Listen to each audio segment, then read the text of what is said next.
Sadhguru, you are so reverend and you are so cherished. Do you ever get a superiority complex? Right now, yes.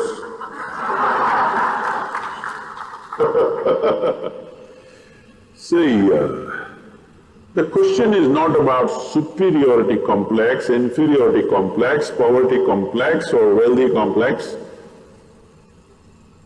That you have a complex is a serious problem, isn't it? Whatever kind it is. What a complex means is, you have assumed something about yourself and you have concretized that assumption. In such a way, you make a bloody fool of yourself wherever you go. Do I look like that? Hello? Do I look like I'm making a bloody fool of myself with you? No. No. So,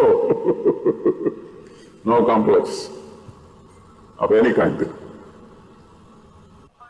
But then our confidence fluctuates every day. So what do you have to say about that? Because I don't have any confidence about anything. I just have clarity. People think I have knowledge. No, my head is empty. That's why to make it look little substantial, I have a turban.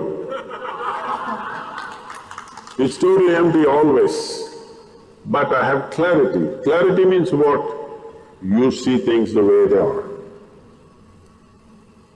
Knowledge means what? You have fixed information about everything. If things have changed, you will not see it the way it is. That's as good as being blind. See, people think owls are blind. It's not true. Their vision is far more sensitive than yours. But because of sunlight, they're blinded because it's too much. When light goes down, he sees very clearly. Not because he's blind, because his eyes are super sensitive.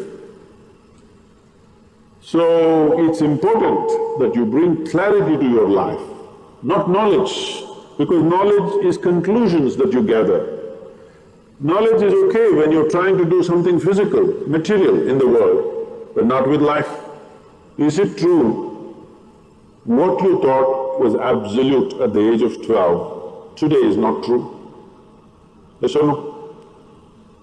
Are you sure that whatever you think is this is it right now, will be this is it in another 3 years' time? Of course not. You know that, so you know you're wrong.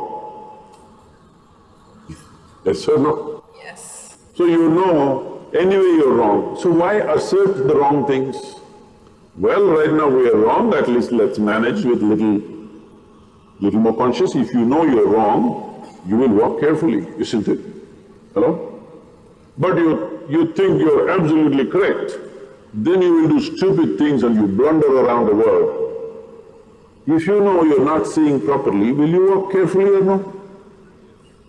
If I ask you to walk through a dark room, suppose we turn off all the lights and close it down, everything, pitch dark, if I ask you to walk, suddenly will you become super alert and conscious as to how you walk?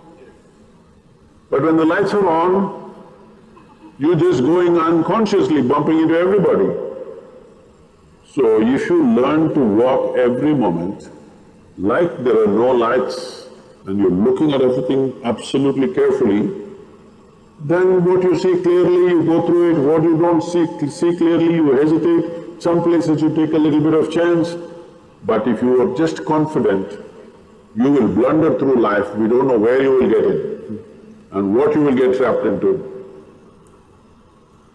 Most people are trapped into their professions, their family situations, their social situations in such a way, they all became like Yes, already I'm seeing, not just older people, youth have become like this.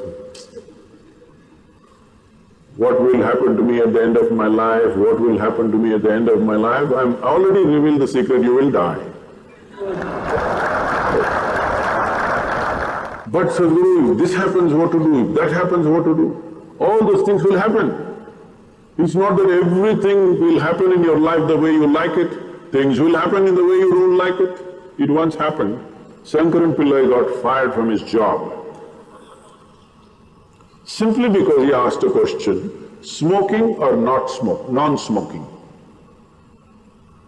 How can you get fired for asking such a simple question? Smoking or non-smoking? He asked, and he got fired. Because what he was supposed to ask was cremation or burial.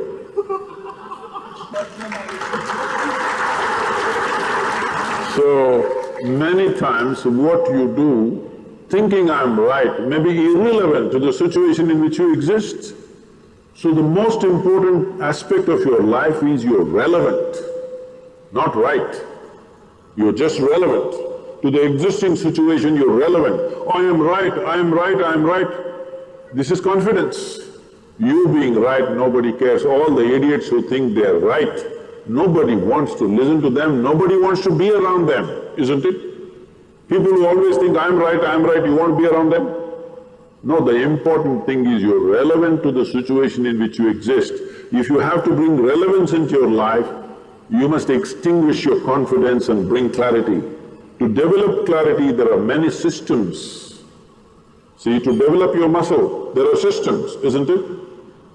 Similarly, to develop clarity, there are many systems. Unfortunately, our education system is dulling clarity in so many ways. Some of the research studies in the university shows that if a child goes to kindergarten and goes through 20 years of education, I'm sorry I'm saying this in an educational institution, 20 years of education and comes out, let's say, with a PhD, they're saying 70% of their intelligence is irrevocably destroyed. So you have a knowledgeable idiot. What do you do with this? Well, you can impress people by throwing information, but this whole game of impressing people, throwing this information and that information around is all going to go because that Google lady is better than any of these idiots. Hello? It's really amazing. I'm just traveling to wherever. Let's say I'm flying to United States or Africa or somewhere. I just ask, what is the morning temperature in Entebbe? I'm landing there. Without batting an eyelid, in 2 seconds, she tells me it's 14 degrees centigrade, and by afternoon it's 18 degrees centigrade, by evening it's again 12 degrees centigrade. Who could ever say this? Hello? She may not be perfectly right, but she's almost there. So people who are carrying a basket of information on their head and feeling superior, I want you to understand this in this country and everywhere else in the world. In not the previous but the previous generation, somebody who could read a book was seen godlike because everybody else was illiterate. And people thrived simply because they can read the Gita or the Bible or something else. They thrived simply because they can read. But once everybody can read, we are ignoring those people completely. Yes or no? Hello? So, people who are carrying information and feeling superior, they will all be made into nothing in the next 15 to 20 years' time. Once artificial intelligence becomes all over the place, information will mean nothing because it will be available everywhere. By then you must be competent to do something beyond information. This is why I'm with you.